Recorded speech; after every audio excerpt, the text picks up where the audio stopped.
Imagine করেন আপনি যে ফ্ল্যাটে থাকেন তার পাশের অ্যাপার্টমেন্টেই থাকে একজন সিরিয়াল কিলার, আর সেই মনস্টারটা তার ভিকটিমদেরকে মেরে বডি পার্টসগুলা খেয়ে ফেলে। বাকি বডি পার্টসগুলো অ্যাসিড দিয়ে গলায় আর হাড্ডিগুলা প্রাইজের মতো কালেক্ট করে। এটা জানার পরে আপনি কি করতেন? Today we are going to talk about Jeffrey ডামের।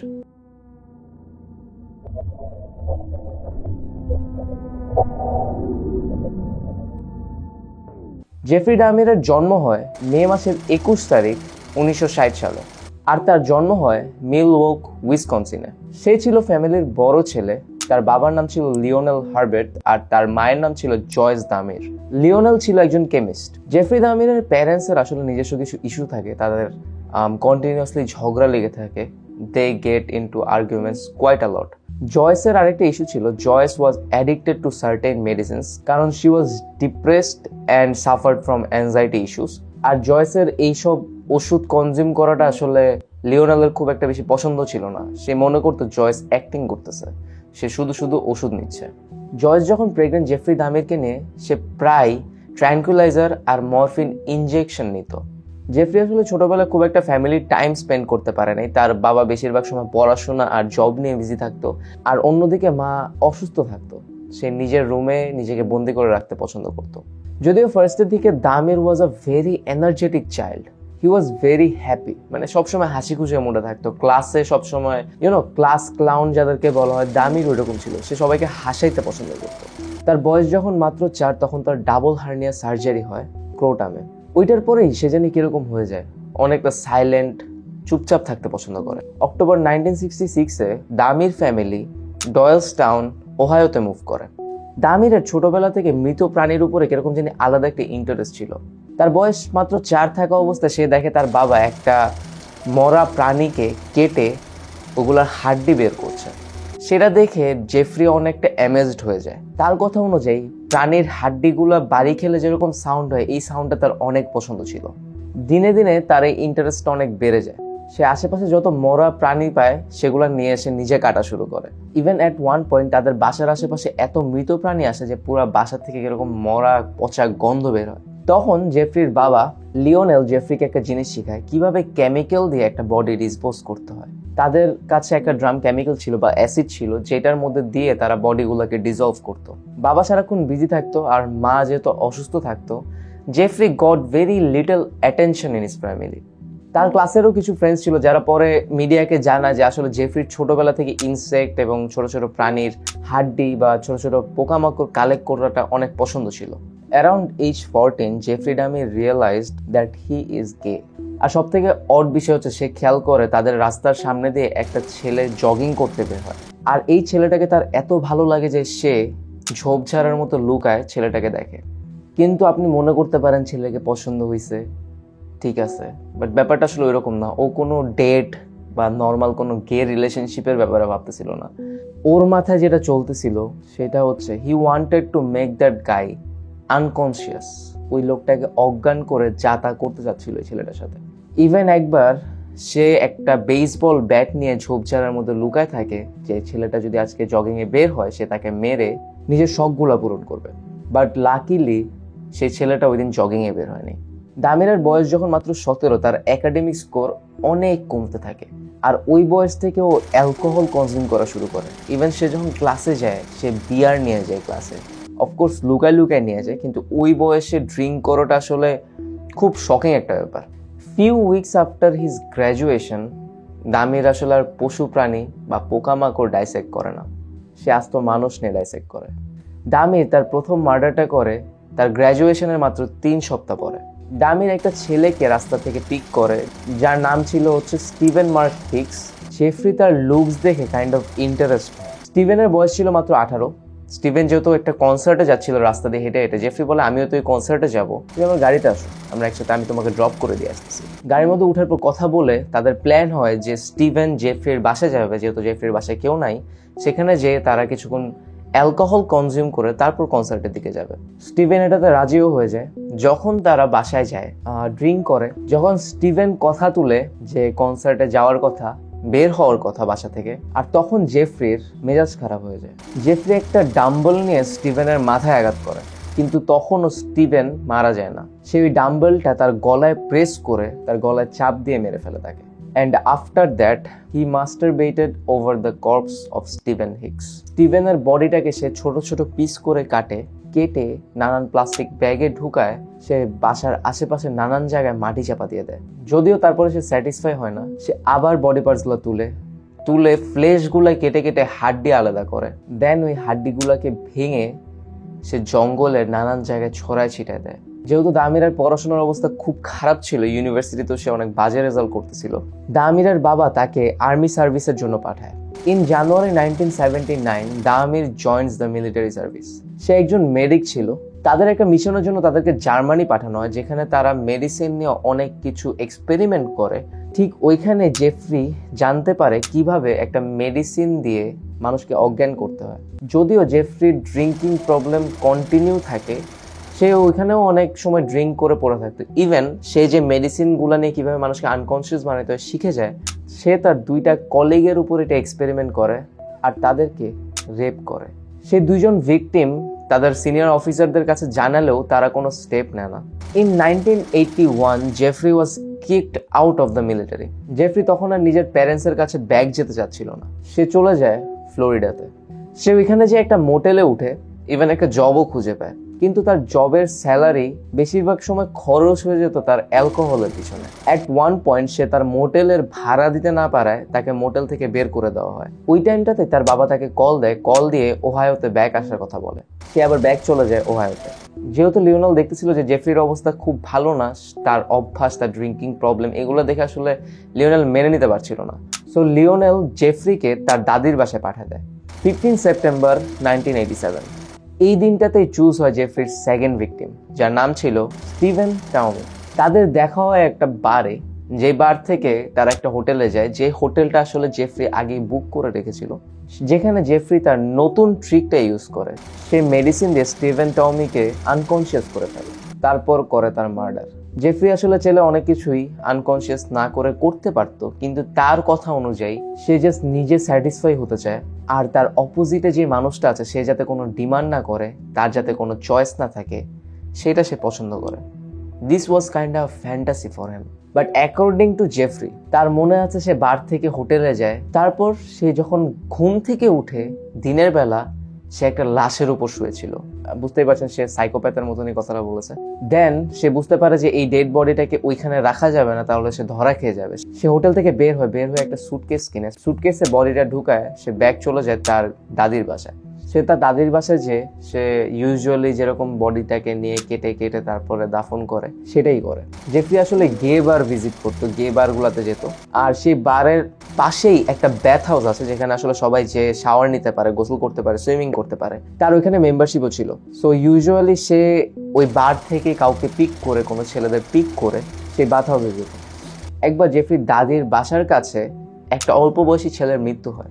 Jeffrey সেই ফিউনারালে যায়, আর যে সবাই চলে যাওয়ার অপেক্ষা করে। ঠিক যখন সবাই চলে যায়, সে ওই কবরটা খোঁড়ার চেষ্টা করে, কারণ সে চাচ্ছিল সেই ডেড বডিটাকে নিয়ে সে নিজের কাছে রেখে দেবে। যদিও সে সফল হয় না, সিকিউরিটি তাকে দেখে ফেলে। আর এই কাহিনীটা হওয়ার পরে সিকিউরিটি যেহেতু তাকে দেখে ফেলে, যদি ধরতে পারে না, সে চলে যায়। এলাকার ভিতরে আসলে এই খবরটা ছড়ায় পড়ে। সে ব্যাথ হাউসের ওনাররা এই খবরটা জেনে যায়, আর তারা জেফ্রির মেম্বারশিপটা ক্যান্সেল করে দেয়। বাই দ্য ওয়ে, সেকেন্ড যে ভিক্টিমের কথা বলছিলাম, টমি, তার বডির সবকিছু ডিসপোজ করলেও তার মাথাটা জেফ্রি রেখে দেয়, কারণ অ্যাকর্ডিং টু জেফ্রি টমি অনেক সুন্দর ছিল, আর সে সারা জীবন টমিকে নিজের কাছে রাখতে যাচ্ছিল। 16 জানুয়ারি জেফ্রি একটা গ্রোসারি শপের বাইরে একটা টিনেজ ছেলেকে খুঁজে পায়, যার নাম ছিল জেমস ডক্সটেটর। জেফ্রি বলে জেমসকে যে জেমস যদি একটা নুড ফটোশুট করে জেফ্রির সাথে, তাহলে তাকে $50 দেওয়া হবে। স্যাডলি $50 সে পায় না, সে আরো বেশি কিছু পায়, সেটা হচ্ছে মৃত্যু। জেমসকে বাসায় নিয়ে যাওয়ার পরে জেফ্রি তাকে মেরে ফেলে, সেম ওয়েতে যেভাবে সবাইকে মারা হয়। জেফ্রি এই টাইমে স্কাল কালেক্ট করা শুরু করে। মানুষের মাথা যে হাড্ডিটা থাকে, এটা সে নানান জারে কালেক্ট করা শুরু করে, কারণ তার প্ল্যান ছিল সে একটা শ্রাইন বানাবে। ইভেন সেই শ্রাইনটার প্ল্যানিংও তার কাছে ড্র করা ছিল। জেফ্রির হাতে মারা গিয়েছে অনেকজন, কিন্তু বেঁচে যাওয়ার সংখ্যাটা আসলে অনেক কম। এর মধ্যে একজন হচ্ছে রেনল্ড ফ্লাওয়ার। রেনল্ডের সাথে জেফ্রির দেখা হয় রাস্তাতেই, কারণ রেনল্ডের গাড়ি নষ্ট হয়ে গেছিল। ওই সময় জেফ্রি যে বলে, আমি তোমার গাড়ি ঠিক করে দিব, তুমি আমার সাথে চলো, আমার বাসা থেকে গাড়িটা নিয়ে আসি, তাহলে একবারে ঠিক করে চলে যেতে পারবা। বাট বাসা যাওয়ার পরে রেনল্ডকে কফি অফার করা হয়। রেনল্ডের আসলে মেজাজ খারাপ হচ্ছিল যে কেন কফি অফার করতেছে আমাকে, আমার গাড়ি ঠিক করতে হবে, আমার বাসা যেতে হবে। সেই কফিটা আসলে তাকে দেওয়া হলে সে তাড়াতাড়ি করে কফিটা খায়। স্যাডলি সেই কফির ভিতরেই ড্রাগ মিশানো ছিল, যেটা খেয়ে সে আনকনসিয়াস হয়ে যায়। বাট আনকনসিয়াস হওয়ার আগেই কফিটা খেতে খেতে আসলে জেফরির সাথে তার একটু তর্কাতর্কি শুরু হয়। এই সাউন্ড শুনে জেফরির দাদি আসলে জেফরির রুমে চলে আসে। এসে দেখে সে একজন আনকনসিয়াস একটা মানুষের সাথে বসে আছে। এটা দেখে জেফরির দাদির অনেক মেজাজ খারাপ হয়। জেফরির দাদি তখনই বলে যে এরকম ড্রাগড আউট মানুষ যাতে না থাকে। জেফরির দাদি আসলে বুঝতে পারে নাই যে ড্রাগসটা আসলে জেফরি দিয়েছে, তার মনে হয় যে তারা ড্রাগ কনজিউম করে এরকম অবস্থা। রেনল্ডের আসলে জ্ঞান ফিরে, সে যখন চোখ খুলে দেখে সে একটা বেঞ্চে শুয়ে আছে। সেখান থেকে পুলিশ স্টেশনে যায়।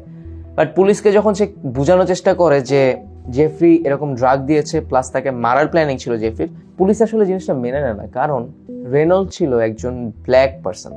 যে টাইমটার কথা বলছি ওই টাইমে ইউএসএ তে রেসিজম জিনিসটা অনেক বেশি ছিল, সো পুলিশ তার কেসটা নেয় না। জেফরির রুম থেকে অনেক বাজে গন্ধ বেরোতো, আর তার দাদিও দেখছে যে তার ওখানে মাথার খুলিগুলো সে কালেক্ট করতেছে। জিনিসটা খুব উইয়ার্ড লাগতো। আর তার উপরে কম বয়সী ছেলেদের সে বাসায় নিয়ে আসতো। এইসব জিনিস দেখে জেফরির দাদি জেফরিকে বাসা থেকে বের করে দেয়। সেখান থেকে জেফরি চলে যায় নর্থ 25th স্ট্রিটে।